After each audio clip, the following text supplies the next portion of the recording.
السلام علیکم ورحمۃ اللہ وبرکاتہ۔ بسم اللہ الرحمن الرحیم۔ رب اشرح لی صدری ویسر لی امری واحلل عقدۃ من لسانی یفقہوا قولی۔ میں امید کرتی ہوں آپ لوگ صحت اور ایمان کی بہترین حالتوں میں ہوں گے۔ اللہ تعالیٰ آپ کو ہمیشہ بہترین حالوں میں رکھے اور آپ کی طرف بڑھنے والے ہر شر کو خیر میں بدل دے، آمین ثم آمین۔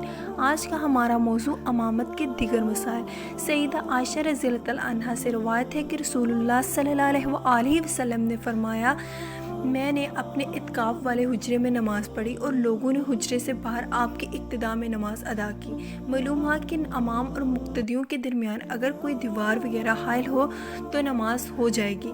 عبداللہ بن عباس رضی اللہ عنہ کہتے ہیں کہ میں رات کی نماز میں نبی اکرم صلی اللہ علیہ وآلہ وسلم کے بائیں طرف کھڑا ہوا۔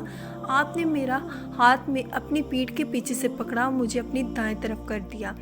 اس سے معلوم ہوا کہ نوافل کی جماعت میں تکبیر اقامت نہیں ہے، اور اگر اکیلے آدمی نے نماز شروع کی پھر دوسرا بھی اس کے ساتھ آ ملا تو پہلا نمازی امامت کی نیت کر کے نماز جاری رکھے گا، واللہ اعلم۔ سیدنا جابر رضی اللہ عنہ کہتے ہیں کہ میں نماز میں نبی اکرم صلی اللہ علیہ وآلہ وسلم کے پیچھے کھڑا ہو گیا تو آپ نے میرا کان پکڑ کر مجھے اپنے دائیں جانب کر لیا۔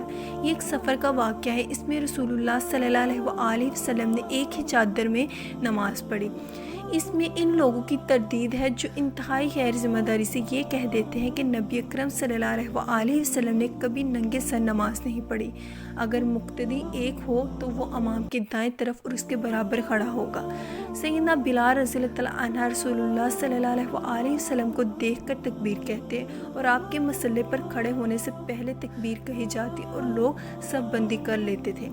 سیدنا انس رضی اللہ عنہ کہتے ہیں کہ میں جماعت میں آپ صلی اللہ علیہ وآلہ وسلم کے دائیں طرف کھڑا ہوا اور ایک عورت ہمارے پیچھے کھڑی ہوئی۔ معلوم ہوا کہ اگر مقتدیوں میں سے ایک مرد ہو تو مرد امام کے دائیں طرف اور عورت ایک ہو یا زیادہ پیچھے الگ صف میں کھڑی ہوں گی۔ رسول اللہ صلی اللہ علیہ وآلہ وسلم کی بیماری کے ایام میں سیدنا ابو بکر صدیق نے امامت کرائی۔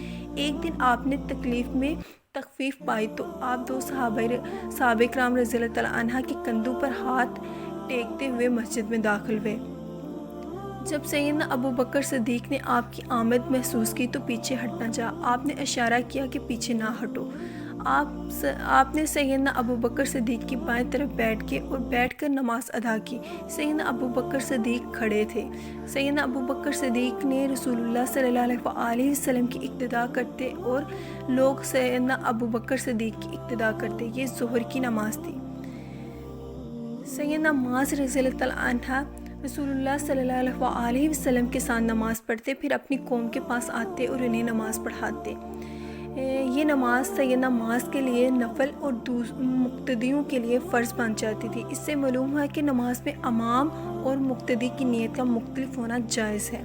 معلوم ہوا کہ فرض نماز پڑھ لینے کے بعد دوسروں کو وہی نماز پڑھا سکتے ہیں۔ سیدنا ابو سعد رضی اللہ عنہ کہتے ہیں کہ ایک آدمی مسجد میں آیا، آپ نماز پڑھا چکے تھے، وہ آدمی اکیلا نماز پڑھنے لگا۔ نبی اکرم صلی اللہ علیہ وآلہ وسلم نے پوچھا، کیا کوئی شخص ایسا نہیں جو اس پر صدقہ کرے اور اس آنے والے کے ساتھ باجماعت نماز پڑھے؟ وآخر دعواہم ان الحمد للہ رب العالمین۔ السلام علیکم ورحمۃ اللہ وبرکاتہ۔